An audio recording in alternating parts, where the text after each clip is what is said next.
Good morning, everybody. It's JB Mentor again, the Director of Animal Health here at the North Carolina Zoo. We received a lot of good questions, so let's get started. The North Carolina Zoo has been working since the late 1990s to conserve wild elephant populations in both Central and West Africa by trying to better understand movement patterns and habitat requirements. We've been doing this through the use of GPS satellite tracking technology. The data from these GPS tracking collars has allowed government agencies and other NGOs to better track elephant movement patterns in real time and also able to identify elephant migration routes. This information also allows rangers to know when animals are going to be moving in towards areas that have heavy poaching, but also when they're going to be moving towards human populations, thereby reducing human-elephant conflict. The North Carolina Zoo has also been instrumental in training rangers throughout Central and West Africa to use the SMART technology. SMART technology has allowed countries to redefine anti-poaching strategies. This technology has allowed rangers to make rapid on-the-ground decisions on the ways to better monitor and protect those areas, thus protecting the animals within them. As elephant habitats have become more fragmented, the remaining animals have been pushed into smaller and smaller areas, which makes them more likely to come in contact with human settlements.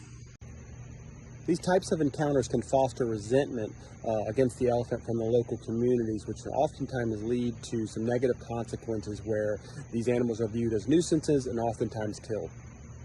Radio telemetry is the use of radio signals to track and locate an animal. The animal that's wearing the collar is going to be giving off a signal, and the scientist is out there with an antenna, and as the animal moves around, we're able to track it. The data that we're able to get from these GPS tracking collars will allow the local governmental organizations to deploy rapid response teams, and thereby going out and potentially chasing these animals out of local communities before they can become a nuisance. We're no longer really using radio telemetry work. What we're now doing is GPS tracking work. So instead of having the scientists in the field with the antenna tracking the animal, that data is given off by the collar, it goes to a satellite up in the sky, and then those signals get sent back down to a computer. This GPS technology has basically changed the way that we do things. It's a lot less resources that have to be in the field, and we're able to gather a lot more data with the animal moving around. The reason we do this type of work is because it allows us to track animals, in my case elephants, and this way we can get a better idea of their movement patterns in home ranges. I'm not so sure I'd consider myself a TV star, and no, I don't have any paparazzi. Tusks are actually just modified incisors. They're made up of the same material your teeth are made of. So it's a dentin undercore and then covered with enamel.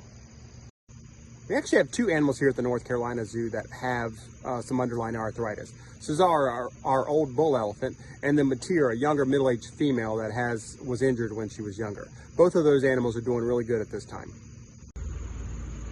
Actually, my scariest experience with a wild elephant happened to me in Cameroon, where I had an older female chase me around a tree several times before I was able to run off.